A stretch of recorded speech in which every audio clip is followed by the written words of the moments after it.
talking draft rumors on today's show. Welcome on into the Broncos Breakdown by Chat Sports. ESPN came out with a new article that went through all 32 teams and outlined two tidbits of juicy news and rumors and what they're hearing. So we're going to break down and react to what they said about your Denver Broncos. Now, the first thing they opened up with, which was, what is more likely for the Broncos? Trading up for a quarterback or trading down? And here's what Broncos beat reporter Jeff Legwold had to say. This is a team that hasn't made a first-round pick since the 2021 draft and therefore has a shallow depth chart. The Broncos also lack the capital to make a move up to have a chance at one of the top three quarterbacks, at least without surrendering even more first-round picks or their most talented player in cornerback Patrick Surtain. So a move down is more likely at this point. And Jeff, I completely agree. It's something I've been saying on this channel for a long time now, that if there's a bidding war to move up, I don't see a way Denver wins that bidding war because they don't have a second-round pick this year to offer. The Vikings have 2 first-round picks this year to offer. Those appear to be the two teams racing to move up in the draft to get a quarterback. And for Denver, I just don't think it's in their best interest, without having a first-round pick the last 2 years, to give up 2 future firsts, which, let's be honest, that's what it would cost to go from 12 to 3 or 12 to 4. Pick a quarterback in the middle, have him be on an island with the Atlantic to his left and the Pacific to his right, and those vast oceans are no first-round picks for the last 2 years and no first-round picks for the next 2 years. To me, I don't know many quarterbacks that could succeed with those very difficult parameters. The only path I see for Denver trading up to get a quarterback is if the Patriots and the Cardinals trade down, right? If New England goes, listen, we got word that the Patriots, I beg your pardon, that the Commanders are going to go with Jaden Daniels over Drake May. And we like Jaden Daniels, but we don't like Drake May, or vice versa. And if that quarterback's going to be the one that's available to us at pick number 3, we're willing to shop the pick. Maybe New England's happy to have whatever sloppy seconds they get from Washington.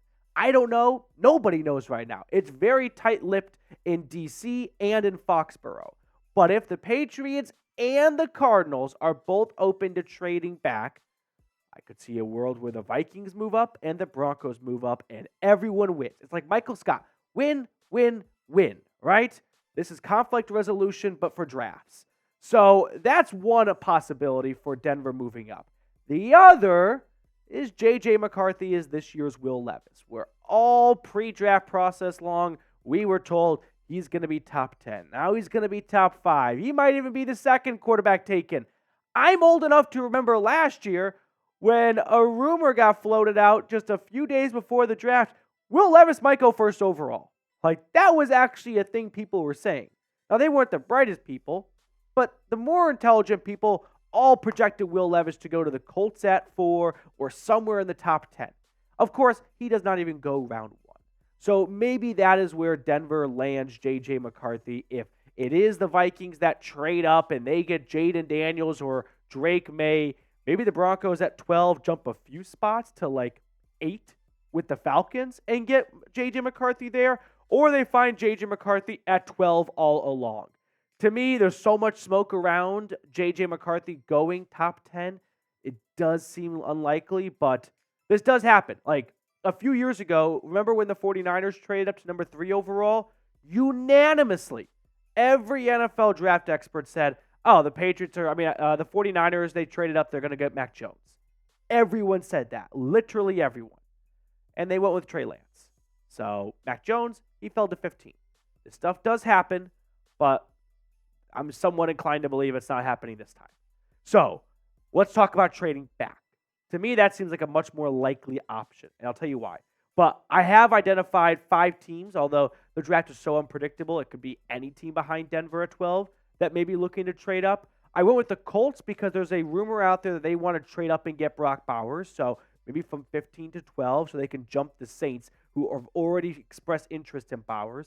The Pittsburgh Steelers, wouldn't be surprised. They've made a lot of first-round draft pick trades in the last few years. So which one more for the Steel City? The Philadelphia Eagles, I'll expand on in a moment. The Buccaneers, they may feel like, whoa, we're not supposed to be where we are right now. Like, we're just coming off a playoff win. Let's go full court press in a very winnable NFC South, and let's move up and get another star player.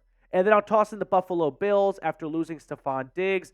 What if a really good wide receiver is there at 12 that wasn't expected to be available, and they send Denver an offer they can't refuse to fall back from 12 to 28?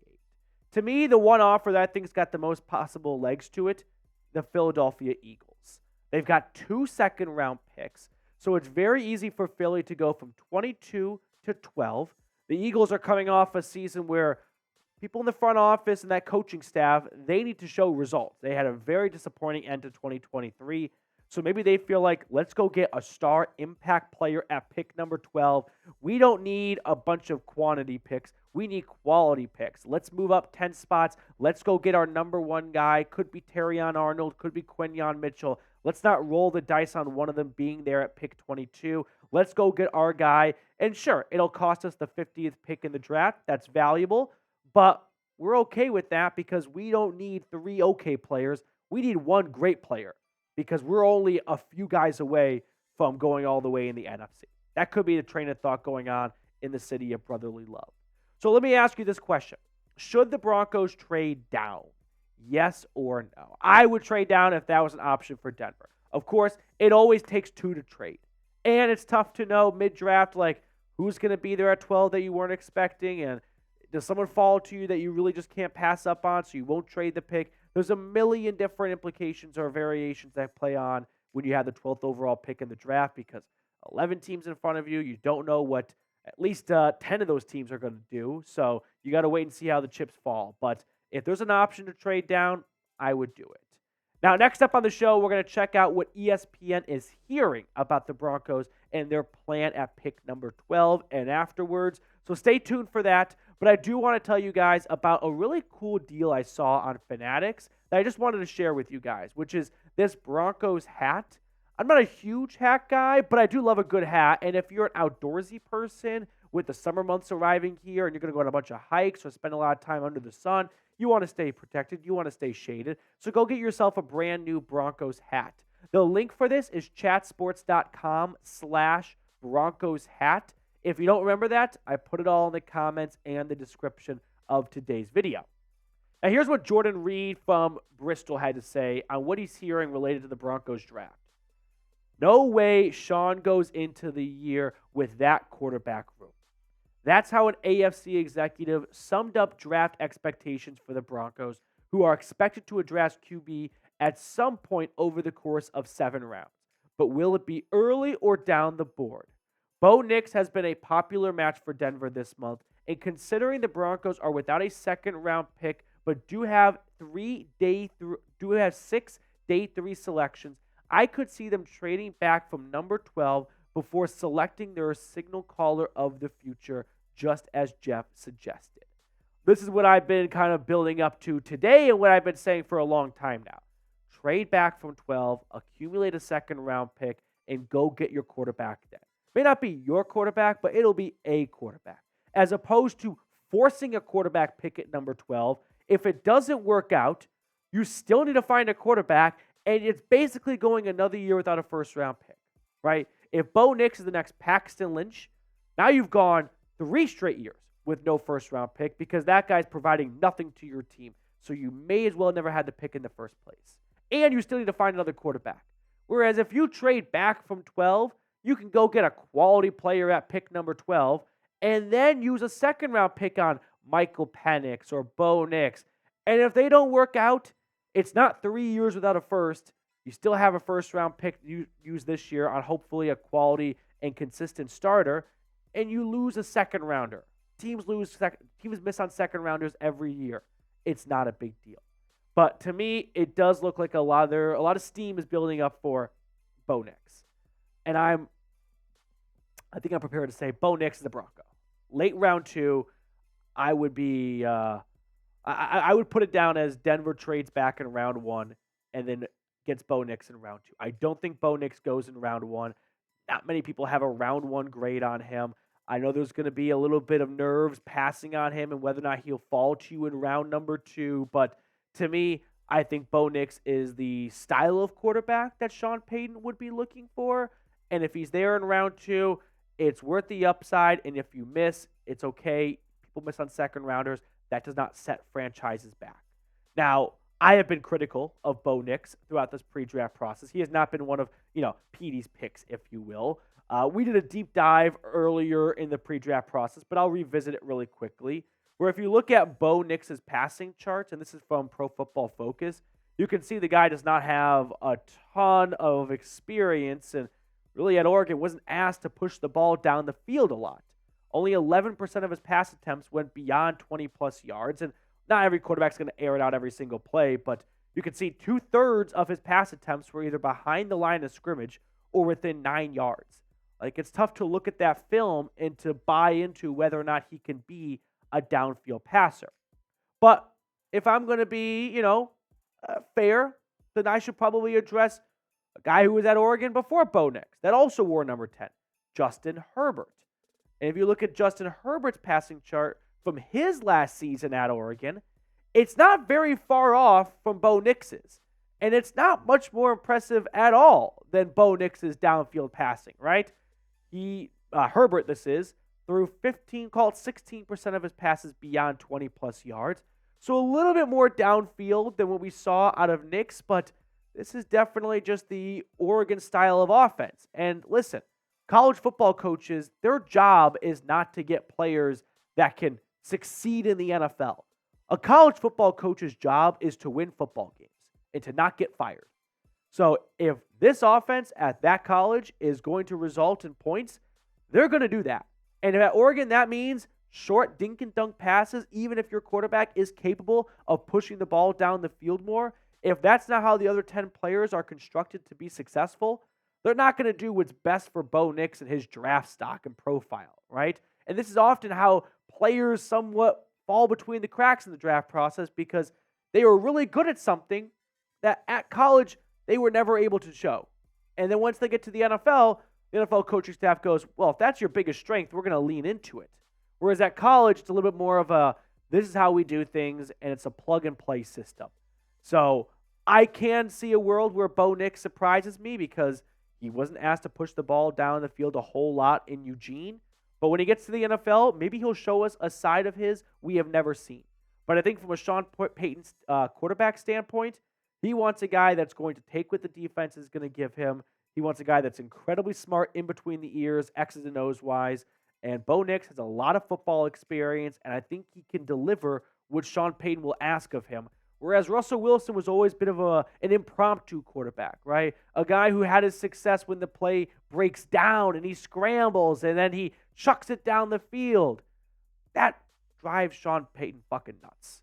He wants a quarterback that will just stay between the lines. That's Bo Nix for you. So should Denver draft Bo Nix? Give me a D for draft or P for pass. Now let's just say Bo Nix is unavailable in round 3. Or if you're not sold on Bo Nix, or let's say the Broncos don't pick in round 2. How about that? What if Denver stays put at 12? And then they are looking to find a quarterback with their 76th overall pick in the draft. I think there's a world where Bo Nix and Michael Penix could fall to round 3. I know that's tough to wrap your mind around because every mock draft has them going much earlier, but that's what mock draft do. They push quarterbacks up because quarterbacks get you clicks. Now, Michael Pratt, Spencer Rattler, and then my quarterback, Joe Milton, they are very, very likely to be available at pick 76. So if Nix and Penix are gone and it's either Pratt, Rattler, or Milton left for Sean Payton, if I'm trying to think what Sean Payton would do, I think Sean Payton would go with Michael Pratt, a guy who's got loads of experience, flew under the radar for a few reasons that I think are kind of similar to how Brock Purdy flew under the radar. I mean, Tulane and Iowa State, they don't get a ton of eyeballs from a national media standpoint. But what Pratt has that some of these other quarterbacks don't have is a lot of experience, right? He was a 4-year starter at Tulane. He's got decent size, 6'2", 217 pounds. Now, the big pro for Pratt is he's an accurate passer with all that experience we talked about. The con for him is he doesn't have any elite physical traits. He's not going to wow you with some incredible quickness or speed to get out of the pocket if it breaks down. He doesn't have a super-duper strong arm. And unfortunately, during all 4 years in Tulane, At Tulane, he always had some injury pop up. He never missed extensive time, but I think the injuries are a reason why he's not higher up on people's draft boards. Like I remember last year, for example, in college football, Tulane played Ole Miss. That was a very highly anticipated game. Michael Pratt was injured.